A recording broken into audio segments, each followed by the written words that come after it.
Oh my God. Oh my gosh. Oh my goodness. Oh. The NFL is a place where wild experiments sometimes go too far. From dangerous tricks to unfair hacks and total chaos, here are 10 plays the league had to ban because football just couldn't handle them. Number 10, the drop kick. Very strange formation, trying for two. Or will it be a drop kick perhaps? Drop kick for the extra point. It is up and in. Can you believe that? The drop kick feels like one of those old school relics you hear about when someone's bragging about the real football days. Instead of the holder setting the ball down, the kicker just lets it bounce once and smashes it through the uprights. Back when the ball was chunkier and closer to a rugby shape, this move actually worked and was pretty reliable. But once the NFL slimmed the ball down to make passing cleaner, the bounce became completely unpredictable. Kickers couldn't trust it anymore, and the play slowly disappeared. Technically, it was never outlawed, but it's basically obsolete. The last time anyone pulled it off was Doug Flutie in 2006, and even then it was more of a novelty than a serious tactic. The dropkick isn't banned, but the game left it behind. What was once a normal weapon is now just a quirky piece of history, reminding us how much the sport has changed. Number 9, the fair catch kick. Giving the Chargers 3 points with no time on the clock. Right. This one feels like the NFL accidentally left a cheat code lying around. So imagine you call for a fair catch on a punt. Instead of sending your offense out, you just line up your kicker and try a free goal for 3 points from that exact spot. No snap, no rush, just a clean swing like you're teeing off in golf. If you catch a punt at midfield with 1 second left, boom, you get a free 60-yard field goal attempt. It's like the ultimate loophole. Hardly anyone even tries it anymore because you'd need the stars to align perfectly, like field position, clock situation, and a kicker with a bazooka leg. Most fans have never even seen one live. It's such a weird little piece of football law that feels more like trivia than an actual play. If the NFL ever erased it, most people wouldn't even notice. But man, imagine winning a playoff game with it. Instant chaos. Number 8, the holy roller. Seconds left. Stay with that. Here comes the rush. He sidesteps. Can he throw? He can. The ball. Flip forward is loose. A wild scramble. 2 seconds on the clock. Casper grabbing the ball. It is ruled a fumble. Casper is recovered. The holy roller went down in 1978 with the Raiders playing the Chargers. The Raiders were losing, time was basically gone, and their quarterback Ken Stabler was about to get sacked. So instead of taking the L, he just accidentally fumbled the ball forward. His running back picked it up, oops, dropped it even further ahead, and finally their tight end Dave Casper fell on it in the end zone. Touchdown. The Raiders won, and Chargers fans wanted to fight someone immediately. The NFL saw the replay and was like, yeah, nah, if you let that slide, every fourth down or game-ending play would just turn into guys volleyball spiking the ball forward until someone landed on it. It would have been absolute madness. So they made the holy roller rule. Only the dude who fumbles can recover and advance it in the last 2 minutes or on fourth down. That game was iconic, but it basically exposed a loophole the size of a truck. RIP holy roller. Number 7, the bum knee. But you just can't do that. You have to realize, and you can see him, he didn't even know he was out of bounds. Tough situation for a young quarterback. This one is basically the NFL saying, we like big hits, but we don't like shredded ACLs. Back in the day, blockers would just dive at a defender's knees like human missiles. It worked because, duh, if someone takes out your legs, you're toast. But it was insanely dangerous. Knees were exploding left and right, careers ending in seconds, and everyone acted like it was just part of the game. Eventually, the league realized this wasn't tough football. It was dudes getting wrecked for life, so they banned low blocks in certain situations, especially when the defender was already engaged with another blocker. Later on, they added rules against horse collar tackles too, because apparently some guys thought yanking people backwards by the neck was fine. These changes didn't make the game soft, they just made it survivable. If the NFL never cracked down, half the league would be walking with canes by 30. So yeah, the bum knee days are gone, and honestly, good riddance. Number 6, the deceptive formation.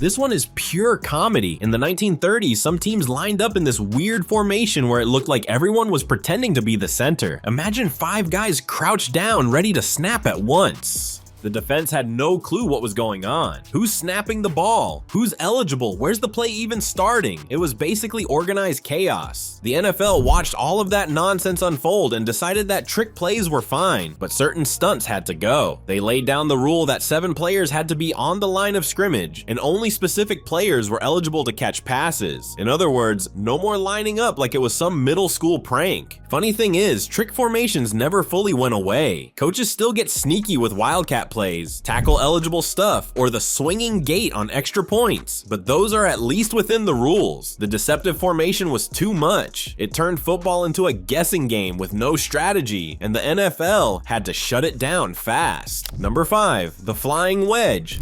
Morgan Cox, the snapper, and Cook. No one's rushing him.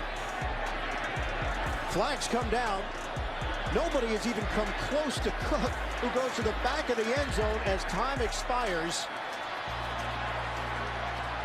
But there will be holding probably called on the play. So that's going to throw a monkey wrench into The flying wedge is straight up terrifying. Imagine 11 dudes forming a giant V shape, arms locked and sprinting full speed at the defense. It's basically a human battering ram with someone hiding behind it carrying the ball. Defenders had 2 options, get steamrolled or get hospitalized. And trust me, a lot of guys ended up in the hospital. This was so brutal that even President Teddy Roosevelt got involved in football reform back in the early 1900s. People were literally dying from plays like this. So when the NFL came around, it was already clear. No flying wedges, no mass momentum death squads. Football wanted to keep its reputation as a tough sport, not a gladiator pit. It's wild to think about because on paper it sounds unstoppable. Like, how do you even defend that? But the cost was too high. Broken bones, concussions, and fatalities. It was a disaster waiting to happen every time. The wedge didn't just get banned. It basically forced football to evolve into a safer game. Number 4, the glitch play. Pass underneath and a move made by Simpson. Simpson still jumping around as he crosses the 30. The glitch play is exactly what it sounds like, a bug in the matrix. In the 90s, some teams started messing around with how the ball was snapped. Like, the center would fake snap, wiggle it around, even kind of half snap just to confuse defenders. Sometimes they'd act like the play started, but it really didn't. It was like trying to hack the rulebook in real time. Obviously, the refs were losing their minds. Because seriously, how do you officiate that? Is the play live? Is it a false start? Is it just trolling? Defenders were jumping offside left and right, and the whole game flow broke down. The NFL was like, we already let quarterbacks mess with cadence and hard counts. We're not letting the center become a trickster too. So they banned it. Now the rule is simple. 1 snap, clean motion, ball's live. No funny business. The glitch play might have been hilarious for chaos, but football would have been unwatchable if it stuck. Number 3, the wrestling takedown. Bennett had the ball knocked out of his hands, a battle for it. Philadelphia picks it up, and the recovery is Rodgers backpedals as he throws a strike to Lazard, who goes for a ride and has a first down as Jimmy Ward. Football's always been violent, but in the early days, some dudes thought it was WWE. You had defenders straight up putting ball carriers in chokeholds, suplexing guys, full Nelson tackles like they were auditioning for Monday Night Raw instead of the NFL. Sure, it worked to stop the run, but it also meant players were leaving the field on stretchers. The league stepped in and made it clear that while football could be violent, it wasn't supposed to turn into professional wrestling, so they banned wrestling-style tackles. You could still hit hard, you could still wrap guys up and drive them down, but no more chokeslams or headlocks. Tackling was supposed to be about form and force, not backyard wrestling moves. Every now and then, you'll see a hit that looks like a wrestling move and the internet freaks out, but 9 times out of 10, it's flagged immediately. The NFL knew its brand had to stay football, not UFC light. Honestly, imagine Derrick Henry getting suplexed. Nah, that's not it. Number 2, the hip drop tackle.